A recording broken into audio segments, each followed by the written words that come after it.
Assalamualaikum warahmatullahi wabarakatuh. Perkenalkan, nama saya Nur Lailiah dari Universitas Muhammadiyah Cirebon, Prodi D3 Hubungan Masyarakat. Di sini saya akan menjelaskan sedikit materi mengenai krisis organisasi.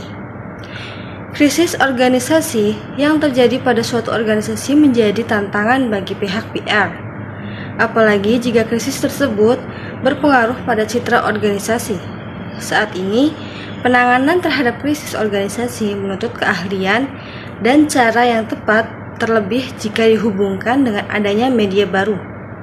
Dalam komunikasi online, berbagai pihak dapat terlibat dalam diskusi tentang suatu masalah. Jika diskusi tersebut dibiarkan, maka bisa jadi menimbulkan dampak negatif pada organisasi. Media memberikan perluasan terhadap batasan tentang khalayak PR itu sendiri. Karena siapa saja yang masuk dalam organisasi akan memperoleh informasi tentang organisasi tersebut, bahkan dapat terlibat dalam diskusi. Harus diwaspadai jika ada pihak-pihak tertentu membawa kepentingan dalam diskusi tersebut. Isu dapat menghadirkan krisis organisasi, walaupun tidak semua isu berakhir dengan krisis organisasi.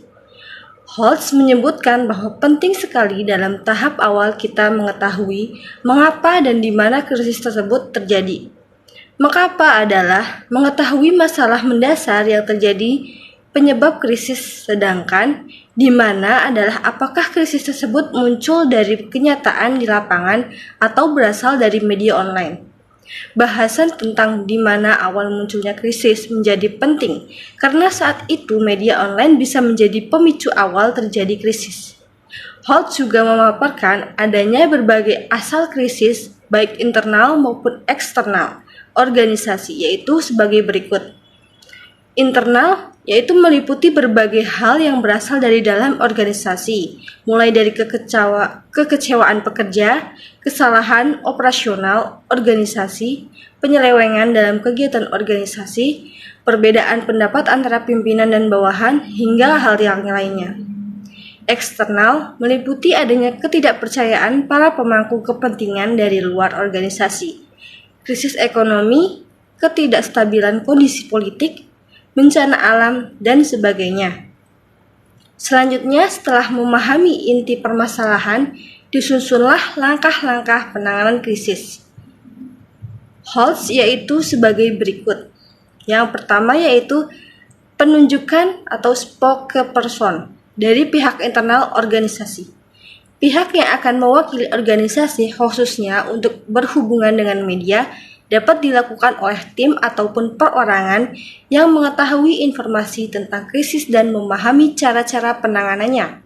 Di sisi lain, bisa saja organisasi menggunakan pihak lain di luar organisasi sebagai unofficial atau spokesperson, karena yang bersangkutan dapat menjadi corong organisasi dalam masalah tersebut. Yang kedua yaitu mendalam data dan fakta. Penggalian informasi seputar krisis dapat berbagai pihak seperti wartawan, opinion leader, organisasi terkait, masyarakat, dan lainnya. Kemudian membuat pemetaan terhadap berbagai informasi tersebut sehingga dapat disusun cara penanganannya. Karena mungkin saja masing-masing pihak harus didekatkan dengan cara yang berbeda. Yang ketiga yaitu membuat pembatasan isu agar inti permasalahan dapat diselesaikan dengan baik dan tidak melebar pada masalah lainnya. Yang keempat, menyiapkan surat penanganan krisis jika permasalahan berlanjut dan tak kunjung selesai. Intinya, bahwa semua tindakan, pernyataan, dan keputusan yang dilakukan selama masa penanganan krisis harus sesuai dengan tujuan yang telah ditetapkan. Holtz menjelaskan bahwa yang harus diingat adalah tetap mempertahankan dan memelihara citra baik bagi organisasi, memberikan informasi yang tepat, cepat dan akurat, serta tetap melakukan monitoring terhadap semua akses informasi dan komunikasi agar tidak terjadi kesalahpahaman. Holtz juga memaparkan beberapa hal penting lainnya yang harus diingat, yaitu sebagai berikut. Yang pertama, memberikan respon dengan cepat, akurat, profesional, dan penuh perhatian. Tidak ada istilah no comment dalam hal ini. Yang kedua, dalam melakukan komunikasi dengan publik tidak melakukan tindakan yang konfrontatif, desentatif, dan argumentatif, atau bahkan melakukan tindakan yang menyerang pihak-pihak tertentu. Yang ketiga, banyak krisis yang kadang sulit untuk ditangani karena berbagai faktor yang tidak dapat dikontrol oleh organisasi, sehingga yang dapat dilakukan adalah menciptakan persepsi tertentu dengan melihat sebagai simbol yang sudah ada dalam benak khalayak. Yang keempat, mengakui kesalahan dan menyatakan bahwa tidak akan terjadi lagi peristiwa yang serupa.